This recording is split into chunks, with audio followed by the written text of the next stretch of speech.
vantilatör cihazının kullanımı, güç girişi burada kırmızı şekilde çentiklere dikkat ediyoruz. Cihazımızın Inspirium girişi, Expirium girişi, flow sensör, örneklem hattı girişi ve oksijen girişidir. Tüpten de kullanabilirsiniz, pendant üzerinden de kullanabilirsiniz.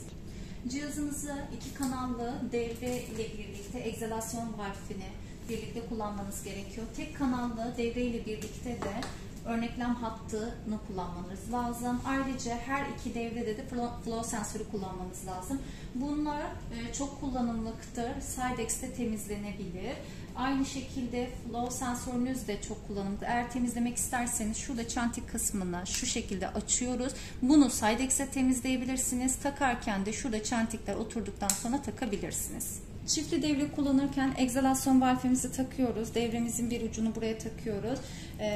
Diğer kısmı Inspirium'u takıyoruz. Şurada egzalasyon valfinin açık kalan hortumunu şuraya takıyoruz.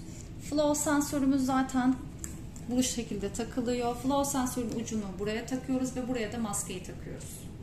Tek kanallı devreyi kullanmak istediğimizde Inspirium girişini yapıyoruz. Flow sensör yine takılmış oluyor.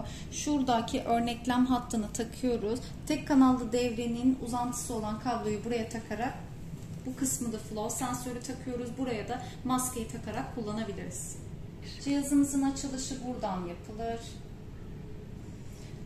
8 saatte şarj olur, 4 saatte batarya üzerinden kullanabilirsiniz. Açtıktan sonra yeni hasta diyoruz.